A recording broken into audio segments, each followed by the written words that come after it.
and always will, is about moving humanity forward.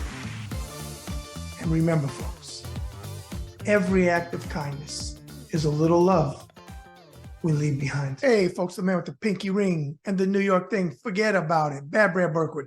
And you're watching another episode of the Bad Brad Berkwitt Show on the Ringside Report web TV channel. So make sure whatever corner that button is in, hit the button and subscribe. Leave your comments below this show, and I will always personally respond. As well, follow me on Twitter at BadBradRSR. Again, it's at BadBradRSR. And finally, check out my great writing team on ringsidereport.com. Well, tonight, folks, I got a special guest coming on, and they're all special in their own way because they are moving humanity forward. This lady is the executive director of Blue Missouri and hosts a weekly podcast on the Heartland Pod Network called Dirt Road Democrat. Ladies and gentlemen, without further ado, please welcome to my show, the one and only Jess Piper. Forget about it. All right, well, first of all, good evening, Jess. Welcome to the show. Thank you, Brad. Thanks for having me. I look forward to having this conversation. A lot of people said they were thrilled to death to see you coming on, and they always, people that they love on Twitter that are very active as you are and with activism and fighting and being on the right side of history, they always like to learn more about the person because we're limited in the characters, which I'm waiting for Elon to change that to give us two characters to work with. Knowing him, you never know what happens. But I always start out my 360 conversations like this. If I have anything wrong in my notes, please say, hey, Brad, it's actually this, because the military in me, I want everything to be as factually correct as it can be. Yeah, perfect. Okay. So what we'll do is we're going to start at the beginning. It looks like you were born in Metairie, Louisiana, and grew up in Arkansas. Is that correct? That's correct. My dad was in the Navy, and we were born, I was born in Metairie, and my sister was born in Gulfport, and then to Arkansas we went. Okay. When I was telling Deb that you were coming on, she's from, I don't know if you've ever heard of Vacherie, Louisiana. I don't think they're too far apart. Oh, okay. But so you didn't stay too long in Metairie, right? You moved on to Arkansas. Okay. Talk about growing up in Arkansas. What was it like? Well, I mean, it was, everything that it was supposed to be. I lived in a small town. My high school mascot was a hillbilly, swear to God. It was just, small town life, conservative. I was married by 18 and had my first child when I was 20 because, what else are you going to do in Arkansas, right? Then life happened. I worked. I ended up going back to school and raising kids and becoming a teacher. Okay. Out of curiosity, are you a former Republican or were you always blue? No, no, okay. I was, born. Yeah, I was born and raised an evangelical in the Southern Baptist Church, and I was for sure conservative. Okay. Now it looks like you graduated with a Bachelor of Arts in English and a Master's in Education from the University of Arkansas. Is that correct? Yep. Okay. Talk about your time in college back then. What was it like? Well, I was a non-traditional student. I was married when I was there. And so I actually graduated from the University of Arkansas at Fort Smith. So it was, a campus, a satellite campus, and got, my English degree. And I didn't know what I wanted to do after that. I had several professors say, you should really think about teaching. And I wasn't very interested in it. And so I wanted to go to law school. But then I was pregnant with my second child, and I was like, I probably need to be working more. I was a waitress the whole time I was in school, but, anyway, went back and got a teaching degree or got a teaching position. And then I went back to get my master's so that I was legit. Got my master's in teaching. Okay. Looks like you were American literature teacher for 16 years. I think you mentioned it. That's correct? Yep. Okay, so I want to read something. We'll talk about on the other side. The first thing I thought about when I read that in your bio is how much former Secretary of Education under Trump, Betsy, how do you say her last name? DeVos must have drove you crazy the way she handled education in America. And looking at your Twitter page or X page or XYZ, whatever it is, I don't even know what it's going to be tomorrow with Elon. Forget about it, as we say. it had to drive you crazy with the way she ran. This is in my mind as I'm reading your bio. Drove you crazy the way she ran the Department of Education. If you could speak to that, to her tenure. Betsy DeVos was an absolute disaster, and she was nominated to dismantle the public education. She was not meant to help teachers, students, or public school systems. Her entire MO is not paying taxes and also running, for-profit private schools. She is not an advocate for public schools or teachers. In fact, we're working with that now in Missouri. We passed a voucher scheme, and her hired hand is what I always call him. Corey DeAngelis he just came to my, to Missouri a couple of days ago, and I actually protested him being there because it's an absolute it's outrageous that public or private schools are given public dollars, and that people like Betsy DeVos are sending in people like Corey to dismantle public education state by state. Corey has been with Kim Reynolds, the governor of Iowa, right before she signed the vouchers. She was with Sarah Huckabee. He was with Sarah Huckabee Sanders right before she did vouchers. He went and met with Greg Abbott, and thank God they weren't able to pass those vouchers through. But now he's coming, to Missouri. So her entire tirade, her entire being in charge of public schools was a disgrace. Out of curiosity, do you ever run into what's the former senator, Claire? What's her last name? Yeah, McCaskill. I do not. I don't run in the same circles as Claire. okay. But I did work knocking doors for her in 2018 when she lost to that, Josh Hawley. You mean So, Josh, as I call him, the Fister, the man who yep. ran on January 6th, but he's talking about masculinity, male masculinity, because his shirt is 3 sizes too small. Okay. Yeah. In 2022, you decided to run for a House seat in Missouri's 1st district. Is that correct? That's correct. Okay. Doing research, read this and we'll talk on the other side. Doing research on your race, it looks like you ran unopposed for the Democratic nomination. Is that correct? Yeah, we usually can't get one person to run, much less two. Right. And I'm going to read these numbers. Is not to throw shade or anything, but I want perspective because I appreciate that you ran. In the primary, you lost to Jeff Farnan. He had 75.2%, 9,762 votes. And you had 24.8, 3,225. I think it's safe to say a ruby, blood red district you ran in, Jess. But what I want to ask you off of that, and like you said, hard enough to get one person to run, and thank you for putting country, caring enough to run. What is the 2 biggest things you learned running for that House seat? I will say that 40% of Missouri House seats are unopposed. Okay. And my district has not only never elected a woman, but they haven't elected a Democrat in 30 years, 3 decades. And so obviously I knew what I was up against. I knew it. But I also know that it's important to say people in my district deserve representation too. Not everyone here is a Republican. And as you pointed out, 1 in 4 people voted for me. Not only am I a Democrat, I'm a progressive. I believe in saying the word abortion. I believe that we should have free pre-K. I believe that, people have a right to health care. So these are things that my neighbors had not heard. I was knocking doors in places where they have never had anyone knock their door. They have never talked to a Democrat that they know. So it's really important.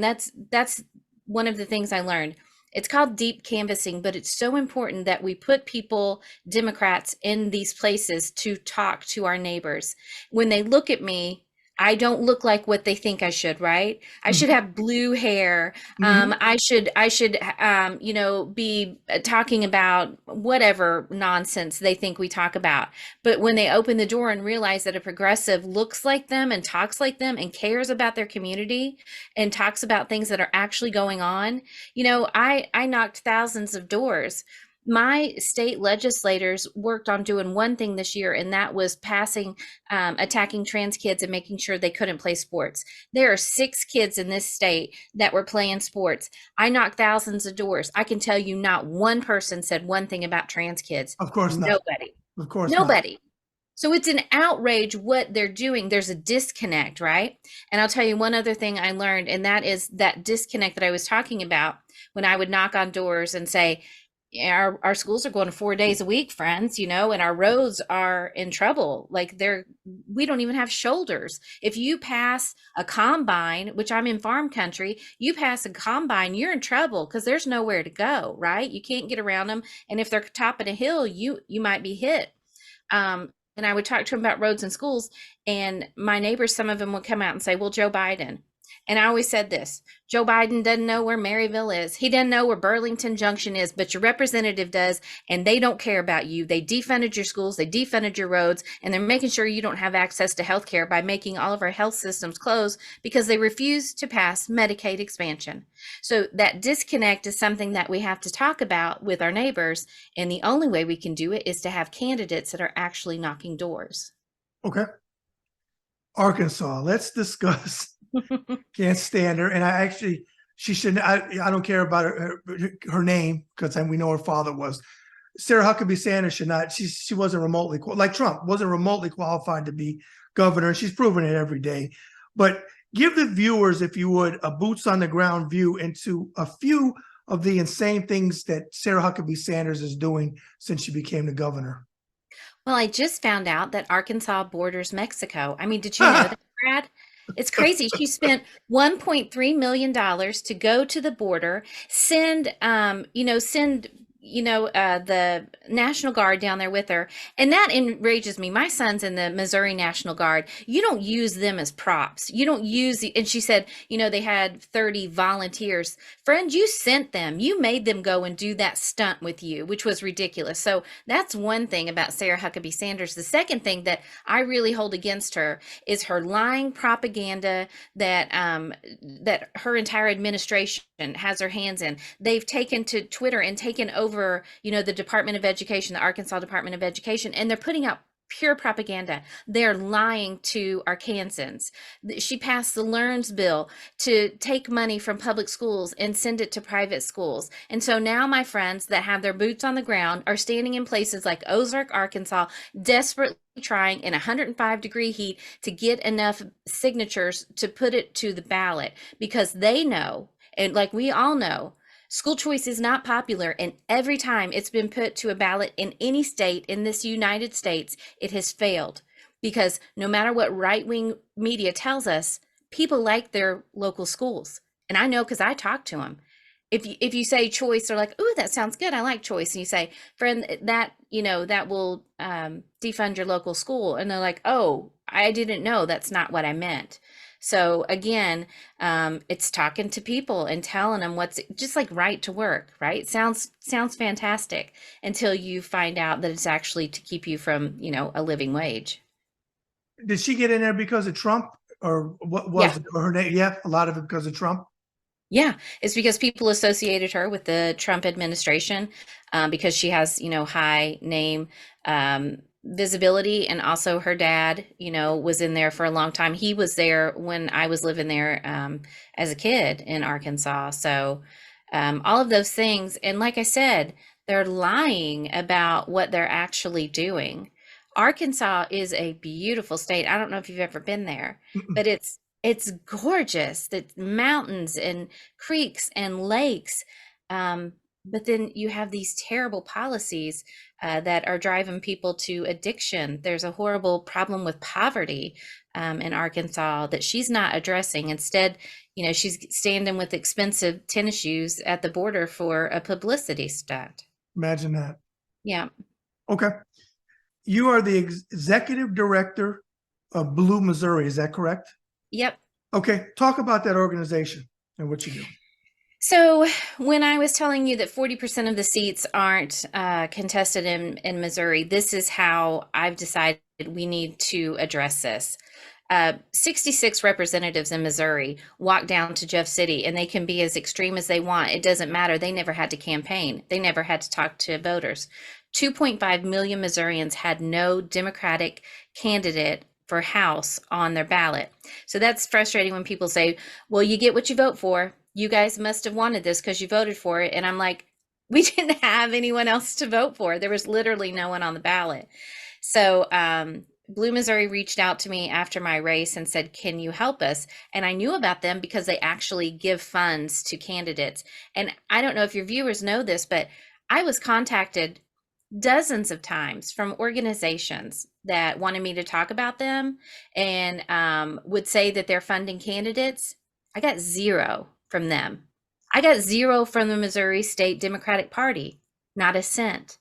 It was all on me to do this on my own. Of course, I'm country, I'm rural, born and bred. I figure stuff out myself. And that's exactly what I did. And I ended up raising more than any candidate for state house across the state. And I'm in the middle of nowhere. And that should have never happened. But I tell people the truth. I'm honest. And I'm just trying to make my state better, you know? And a lot of times people will run for office and not really want that office, but want something bigger. And that ain't me. I wanted that office to make a difference. I left teaching so that I could go from changing 100 kids' world every single year to changing thousands of kids' worlds by funding their schools and paying their teachers, right? And Blue Missouri has allowed me to stay in the game. There's no infrastructure for candidates who don't win, by the way. Yeah, There's no, right? And right, so right. I knew that I couldn't go back to teaching when this problem isn't better, but only worse. And so I started partnering with them, and 100% of our donations go to the candidates, 100%. Good, And I good. know it because I saw the checks, right? I'm glad, Jess, I'm glad that you bring it up. And I'm not going to call any groups out. I've blocked them on Twitter, though, because they're utterly full of shit. And I meant Mhm. to say shit. They talk all this, they raise this, raise that, and you just proved. And it happened. Don't get me wrong. I know Flowers and Georgia was running against. I know they gerrymandered it with Green and all that. But these candidates that you hear about, and as well you, and these very blood red, ruby red, however you say it, weren't getting funneled the money.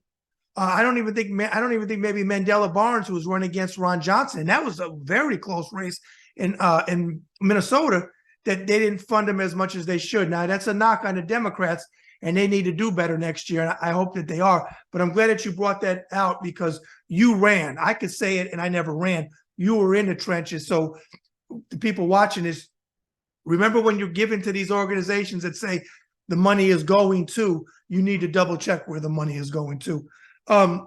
Two talking points on what you said. One, you have that in common with a friend of mine, Representative Gloria Johnson in Tennessee. I love She her. was at school. Yeah, she's what you see with her is what you get. And she was famous. Not famous. She was the real deal before the Tennessee 3 stuff hit. I knew her before then. Both of you former school teachers. She's a retired school teacher. So I commend you for giving back there. But I do want to ask you something off of that talking point. You were a teacher for 16 years. It breaks my heart that I see, I'm 55. So I was in elementary school from 73 to 80. I graduated 6th grade in 1980. You're seeing teachers with clear the lists and not and GoFundMe's to pay for school supplies that in the past you didn't have that. Speak to that and what's going on in our country to school teachers, that they have to come out of their own pocket or ask for donations, and it's not funded through the school board or whatever, or through education, or however it works. So Missouri is 50th in teacher pay. So I can talk about that, and 49th in educational funding. And I know those numbers, I'll break down that 49th in educational funding. This is what it looks like. The state only sends 38% of a school's budget to them, and the rest come from, local property taxes. I live in a town of 480 people. We have a smoke shop, a bar, and a convenience store. How much money is our community able to raise to send to my school? It ain't much, right? Right. So the teachers in my district, it's a revolving door because they come in making $33,000 a year. And after teacher retirement is taken out of their check, some of these young kids are walking around with $1,400 a month. That's what they're paid to have a bachelor's degree. It's not sustainable. They can't do it. They're working 2 and 3 different jobs. They're coaching everything that they can. My husband is a teacher. He coaches everything he can to try to get some extra money. I did the same thing. You're asking these folks, because I worked in a really rural district. I was an English teacher, but I had 6 preps. That means I taught film and lit. I don't know anything about that. I taught world lit. I taught American lit. I taught British lit. So you're like, a jack of all trades and a master of none, and then you pay them $1,400 a month. Come on. So at my school, we have a revolving door of teachers. My daughter may have a new teacher, a brand new teacher, 22 or 23-year-old in second grade and third grade and fourth grade and fifth grade. And this is not a knock on young teachers, but you learn a lot. I know as a teacher, the way I taught my first year and the way I taught my 16th year were not even comparable, right? Because I learned what it's like, for classroom discipline and making sure that kids are focused and making sure that I'm giving them everything they need. It's not possible on that salary. My own son, I feel awful. He ended up graduating with a teaching degree and now he's a teacher in Iowa, but he went to Iowa because I'm right on the Iowa line. He crossed the border because he could make $8,000 more a year crossing the border and going to Iowa. It's awful. 50th in teacher salaries in Missouri when we are sitting on 8 billion with the B in a surplus. $8 billion. And Democrats last session asked for a $3,000 raise for teachers across the board. And the Republicans said no, because we're in a super majority, right? And they do what they want. Mm-hmm. So the Democrats said, how about $1,000? Can we give them $1,000? No. It is my frustration with it. You follow me on Twitter, you see how frustrated I am. But not only that, but now they are stripping funds and sending them to private schools. And that's just the cherry on top, right? For these extremists. It's disgusting. The other thing I'm just curious with, how much does the lottery really go to schools? None. See? I'll tell you what they did. It's smoke and mirrors. They did the lottery and they said it's going to go to schools. And every year when that money comes in, they deduct it from what they would normally send to schools. So it's a net gain of 0. And that is maddening. Well, you know me. No, this is unedited, unfiltered, and unlimited for time. If you got something you want to say tonight, you say it. You put it out there. And believe me, you will not be edited. Okay. You host a podcast on the Heartland Network called Dirt Road Democrat. Is that correct? Yeah, the Heartland Pod, Dirt Road Democrat. Yep. Okay. Give the viewers a synopsis of your show. What would we expect listening to an episode? It's talking about things that, first of all, people think that I'm some sort of unicorn, that I live in a very rural place, and also that I'm a progressive, and I'm not. There are thousands of us, right? And we're out here. So I think that makes people, sort of tune in and listen.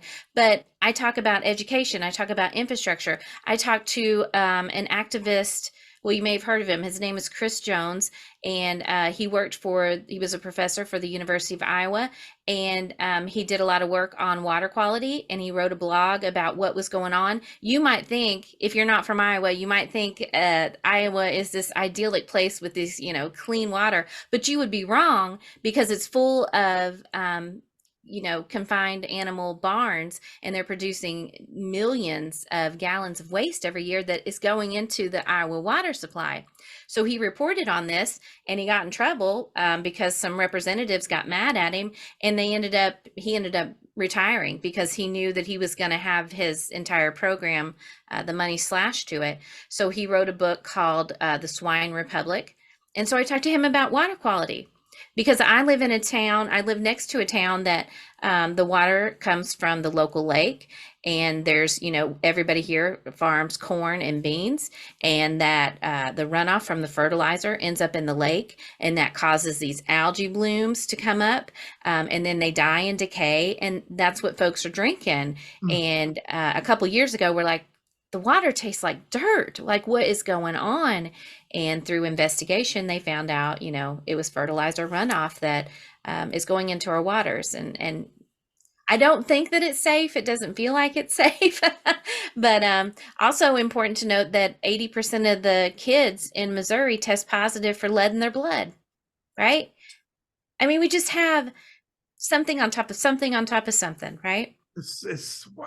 Mm-mm-mm. All right, let's go into some talking points. I want to get your views on this. Are you finding a lot of women in your neck of the woods who are pro-life, but not happy that they overturned Roe versus Wade? Yes.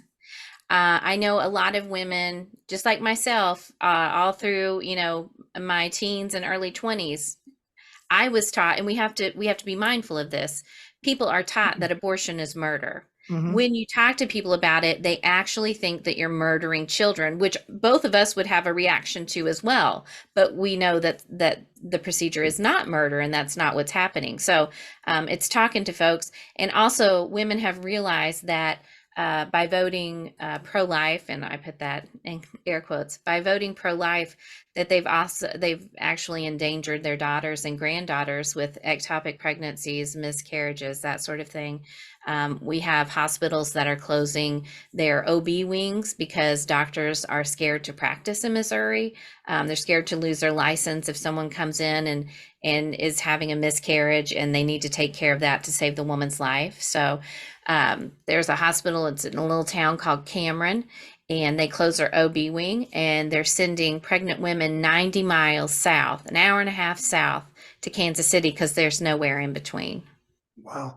So, and with the Roe versus Wade, as you saw, a lot of women that came out and said, "Yeah, I am pro-life, but I'm still, it's my belief, but I don't believe that my belief should be pushed on somebody else." Is what I believe. I'm not Yeah, talking about me. I'm pro-choice, but yeah. um, are you finding women that said the Roe versus Wade, we're not for that? They shouldn't overturn it.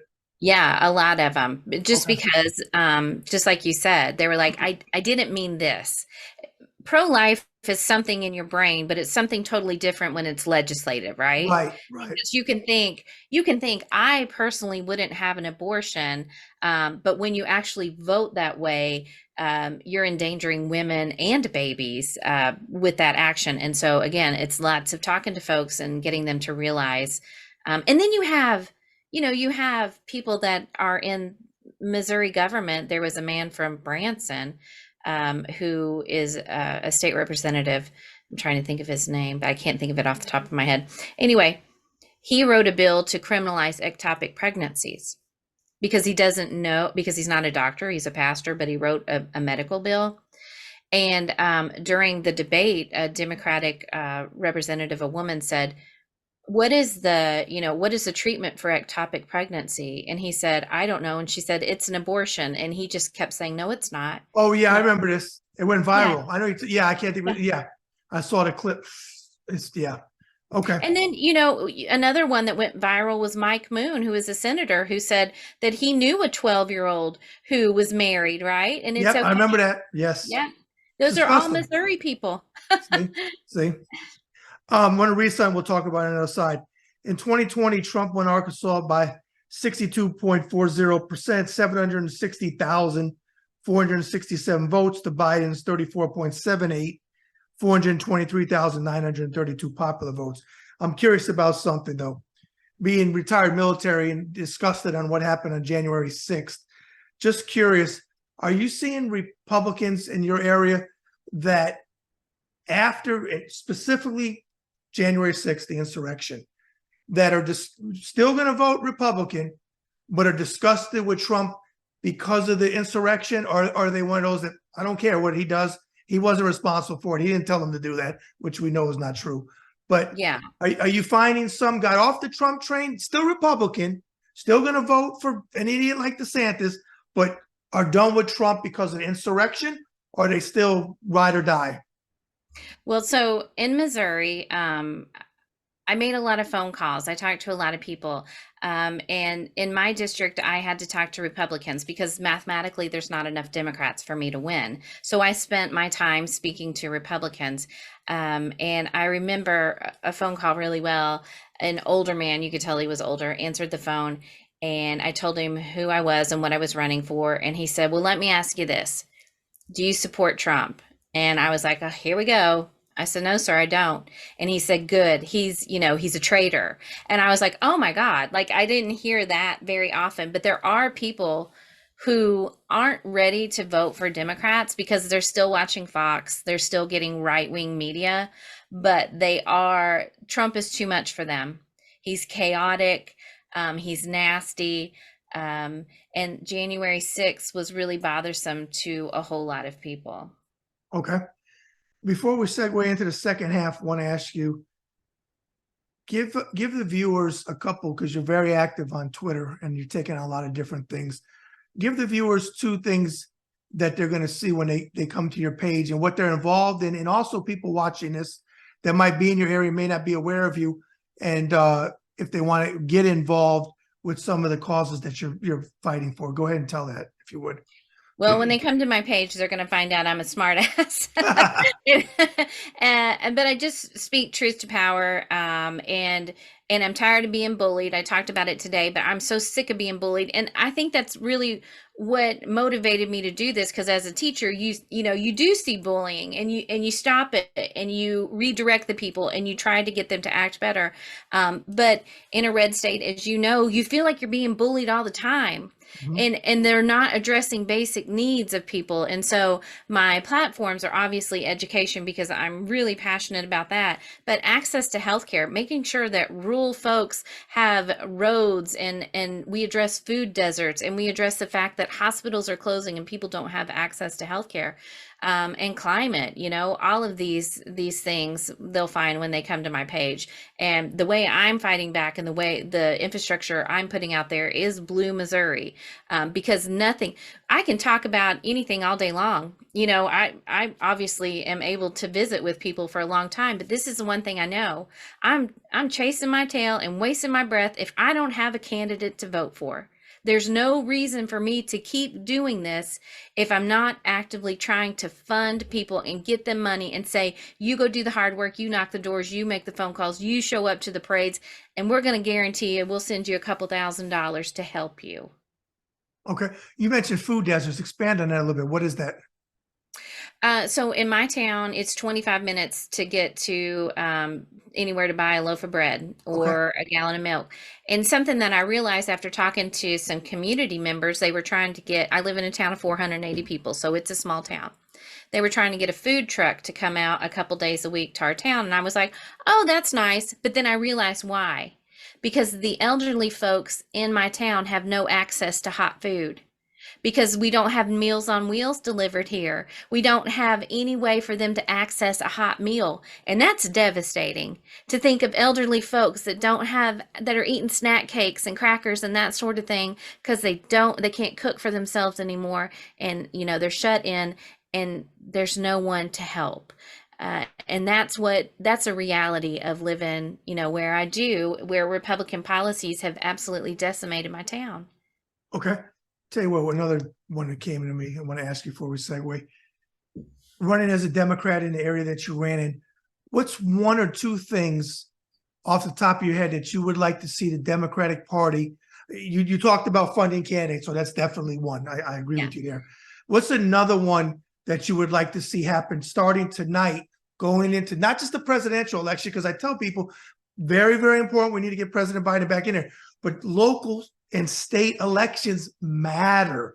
People forget that these elections, and you know better than me because you're in, they matter. Stop going right to the top. We need, and as you know, and you're in local elections, you get 3,000 votes, I get 3,001, I win. One vote, Yeah. I beat you. That's it. Right. You have to get out and vote. So what's another thing that you would like to see the Democratic Party do better going in, starting tonight into 2024, to ensure that we can win as many seats as we can?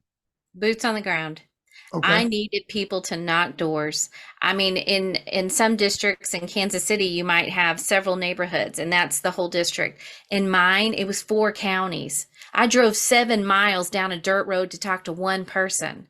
I need people to knock doors and talk to my neighbors for me, because there's only so much I can do, right? Now, with the money that I raised, I was able to hire people to knock doors. But there again, you're in a difficult spot, because I'm a Democrat, I'm a progressive. I'm asking people to go knock doors of people who, one, have never had their door knocked, and two, are very, they're not sympathetic with Democrats at all. And you always have to remember too that when you're in a rural area, I mean, you've got to assume everybody has a gun. I would have people from the city that would say, I would love to volunteer for you. Can I come out and knock doors for you? But a person of color, I don't feel safe Right. sending a person of color out in the middle of nowhere because, well, they'll probably get the cops called on them, one, but it could be dangerous too. We don't have sidewalks. So people with, any sort of disability, or people who struggle with any sort of issues with walking, cannot knock doors for us out here because we don't have sidewalks. And so running as a very rural candidate and then actually trying to do the work, because a lot of people will put their name on the ballot. We've had that a lot. I'm not going to work, but I'll put my name on the ballot so somebody has somebody. But actually doing the work is hard, nearly impossible. And I would say that every single rural person running across the United States needs folks to knock doors, make phone calls, that sort of thing. Okay.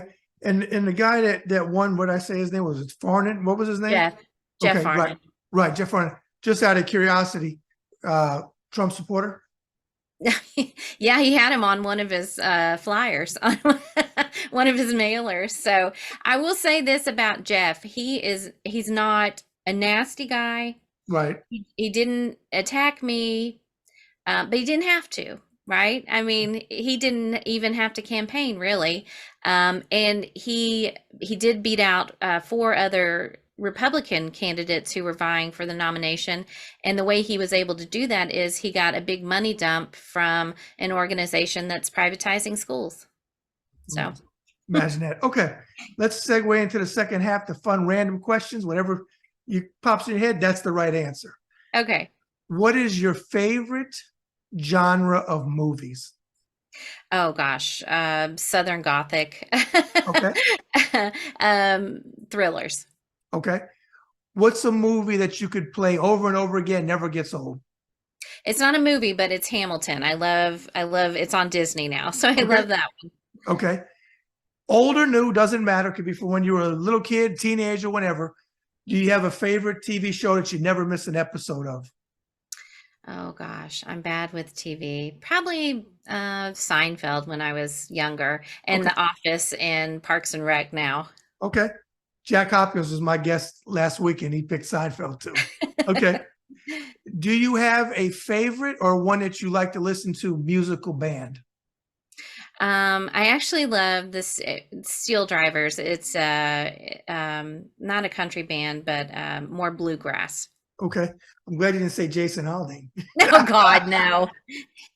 Which, by the I way, Debbie sent me something. He removed, imagine that, because he was such an honest guy. He removed the Black Lives Matter thing out of his small town video. Imagine that. Imagine right. that. Okay. What is one memorable childhood memory that pops in your head? Oh, there's so many. Probably just, my sister and I, we lived in Gulfport for a while. My dad, after he got out of the Navy, he was a CB, so he was building furniture for other people.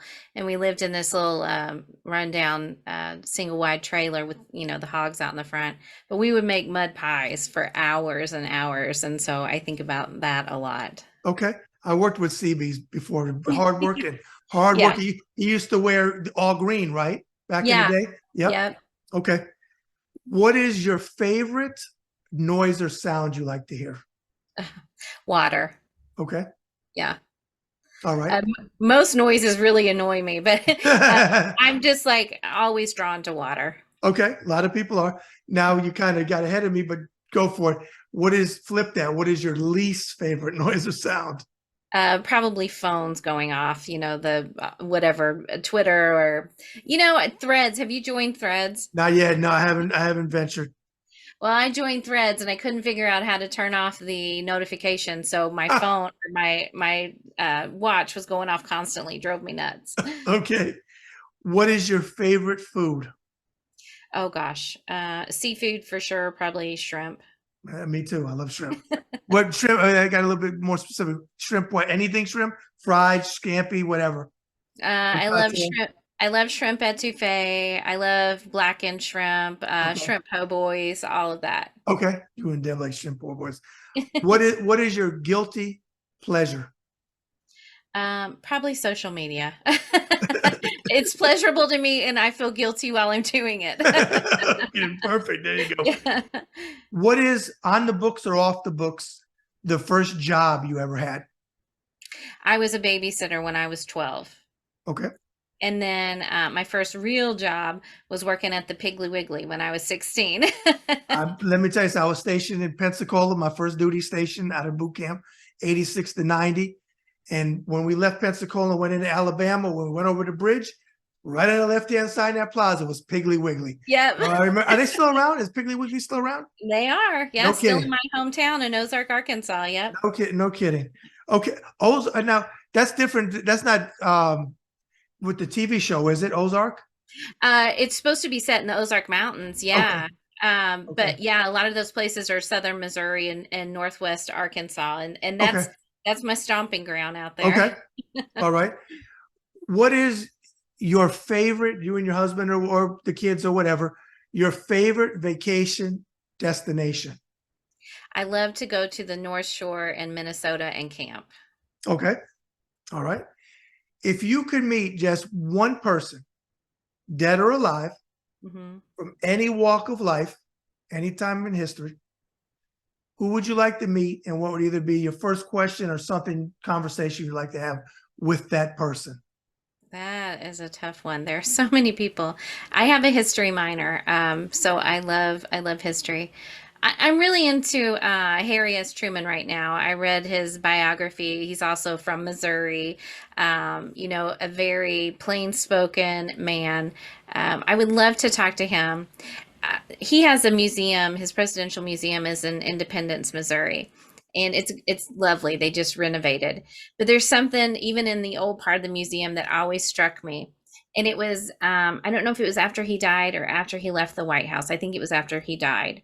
They were going through his things in his desk, and they found a letter and a Purple Heart, and it was from a mom who was devastated by losing her son in the war, and she sent his Purple Heart to Harry S. Truman, telling him, I hope you're happy, and you can keep this because I don't care, because you killed my son. And he was so moved and touched and broken by that he kept it all those years.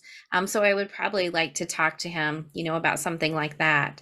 But it's really moving. That is very moving. And it's interesting that you picked Truman because, like I said, I had Jack Hopkins on last week and he picked Truman too, which was the first time somebody did, which is very interesting. And you actually talked about something that he didn't because he studied him a lot as well. And I had brought up two things. I'll bring it up again for the viewers to remind him, and you'll notice studying him. Two things. You remember when he was on the back of the train, he held up the paper and said, Dewey defeats Truman. Now, Dewey didn't defeat Truman. We know that, but they got ahead of themselves. Right. But Dewey, as an American, did not say, as Trump did, the election was rigged. Truman didn't win. That's number one. And number two, and you notice as well as I do, that he had on his desk, the buck stops here. And I said, if Trump with the buck, he would have folded it up and did like this and put it in his pocket because he takes ownership of nothing. Nothing. So two things with Harry S. Truman that off the top of my head that Trump couldn't pales in comparison to him. But great pick, and thank you for sharing something that the viewers probably didn't know about. And that's touching about the Purple Heart. With everything we discussed tonight, how would you, in a few thoughts, just sum yourself up as a human being? Mm-hmm. I'm average. I'm everyday. I'm the person that you meet on the street. There is nothing about me that stands out other than I tell the truth, and I have something in my brain that doesn't let me feel fear. I'm not afraid of rejection. I'm not afraid of being on the right side of something when it's in the minority. And so I think that's probably what resonates with people. But I always want people to know that I'm not special. I'm you. I'm everybody who's listening, and everyone can do this, and everyone should do this, because at this point, it's not hyperbolic to say that democracy's on the line, especially in red states. You know what we're up against. We're up against people who, corporations and millionaires and billionaires who don't care about us. I don't want anyone to think that these folks are pro-life because they care about babies. They do not, because they don't feed babies, they don't house babies, they don't make sure their parents have a livable wage. They don't care if those kids are educated. They don't care if they're happy. They don't care if they're healthy. So it just takes folks like us to say the truth, to look around. I live on a farm. I have 6 acres. I grow my own beef, and we have our own pork and that sort of thing. I bought my house for less than $30,000. And I have people all the time that will interact with me on Twitter thinking I'm something I'm not. I don't have money. I don't know people who have money. I just decided that I'd had enough, and I decided to do something about it. Okay. And the final thing that I would like you to ask you is, what is your hope or your message for humanity, which this show is all about, moving humanity forward? That it is about humanity. It is about people. It's not about money. And I know that a lot of folks who maybe listen to your show, or people that I talk to, say they're really sick of divisive politics. But here's the thing, you have to be able to point out where the problem is. And I know this as a teacher, because if I looked at someone's writing and I didn't point out their grammar, that would be doing a disservice to them if that was the problem. If I said, that's great work, you're doing fantastic, keep moving. It was my job to say, these are the problems, but we can address them and we can fix them. And that's what everybody should be doing. It's not divisive to point to someone and say, they've been problematic, they're chaotic, they're the ones that, are harming our neighbors and our communities. And so I hope that everyone would do that and realize it's not divisive to tell the truth. Maybe it doesn't feel nice sometimes, but we have to do it, right? Okay. If you would, before we close out, give the viewers all your social media platforms where they can find you. Okay, so on Twitter, Instagram, and Facebook, I'm Piper for Missouri. On TikTok, which is one of my favorites, you can find me at Jess Piper Mo. And you can always go to bluemissouri.org and look at what we're doing. We're honest and truthful about how we raise money. It's crowdfunding. It's people giving $10, $15, every single month, so that we can pass those funds on to people who are doing the hard work. And as far as how I'm paid, there's a tip function. You don't have to do that. And so I'm transparent about that. That's how I'm paid, but you do not have to do that. The funds go to the candidates. Okay. I'm going to close out with a few thoughts and give you back the mic to close out with anything you want to say. First of all, again, thank you so much for coming on tonight. I appreciate it. And I want to thank you for using your platform, pulling no punches, because you're one of those people that you say what you mean and you mean what you say, which is how I live my life. And I appreciate seeing other people do it. And I know you get bullied because you're a woman. I know you get bullied because you're in a ruby red area, and you don't have to do this, but you choose to do it because obviously you care about your country. And I remind people of this, that, you're in the middle of nowhere. So if somebody wanted to do something, it's quite possible that they could. So I appreciate you being on the right side of history. I appreciate you, as I say, what this show is about, moving humanity forward. You have access to me now. If there's something going on, let me know. If you run again, let me know. If you got press releases or anything about your organization, let me know, because I'm not like a lot of these. I get really aggravated when I see these people on, I'm not going to name names, but some of these groups out there that claim that they're raising money and they're not, or they put stuff out and it's not. Whether it's Kevin, look, we don't have to put words in Kevin McCarthy's mouth. He gives them to him, but don't take it out of context what he really said. And I see that from a lot of different groups to try to get likes and raise money and all of that. Say what he said because he gives it to you, but you don't have to add to it. It's there. So with that said, I want to give you back the microphone, close out with anything you'd like. Well, I would love, and thank you for saying that. And I think I know which organizations you're talking about, because I block them too. But it's always about telling the truth. And you don't have to use hyperbole when you live where we live, right? You just have to tell the facts. So I wake up every morning, and I hope other people do this. It's difficult. It's hard to pay attention. It's hard to keep paying attention because the news will drive you crazy. But nothing changes if we don't know what's going on and if we aren't involved. And being involved can be running for something. If you're at all able to run for something, I hope that you could run for something. It could be joining organizations like mine and sending money to people who are doing that difficult work. But it can be as easy as sharing posts from people. Maybe you are the quiet one in a really conservative area. And I hear from people all the time. I'm not kidding. I have dozens of messages every single day from people saying, I wish that I could do this. I wish I could do that. I'm so glad that you're doing it. And I want to say to them, you can, right? You can. And so it can be sharing posts or doing whatever, just be involved. Don't, I feel like a Debbie Downer sometimes. Don't, fall prey to just feeling, sad with the news, but you have to stay connected, because nothing changes if we don't talk about it. No, you're absolutely right. And I always tell people that, someone will say, oh, your account is so much bigger than mine. I said, no, we got the same voice. I understand. But I always say, I got a meme that says one voice is noise, many voices together is a movement. And I'll add to what you said, vote. You need to vote, especially in these local and state elections, because 3 votes could make the difference in a race, especially in a very small area.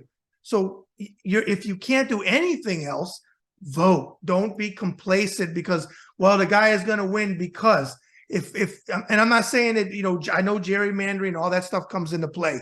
I understand, but still get out there and vote because they want you not to. The Steve Bannons of the world, Steve Bannon just said last week, once again, he has no problem saying, in public, he was talking about the African-American vote. If we could get just this amount to stay home this time like they did last time, we got a good shot. That's what they want. They want to wear you down, like you said, Jess. So please, if you're watching this, if you do nothing else, vote and take somebody else in the car to vote with you, because your vote does matter. Don't get wrapped around a Twitter follower number. So, okay, again, thank you so much for coming on. And you got access to me. You need something. Thank you, Brad. I appreciate you. All right. Take care. Hey, Bye. folks, that's another episode of the Bad Brad Berkwitt Show on the Ringside Report Web TV channel. Another great guest, Jess Piper. Make sure you check her out on Twitter. Make sure you subscribe to the show. Leave comments below the video. As I said earlier, I always personally respond. And remember, folks, every act of kindness is a little love we leave behind. Bad Brad out. Thank you for watching the Bad Brad Berkwitt Show. Please follow, subscribe, leave comments, forget about it, and move humanity forward.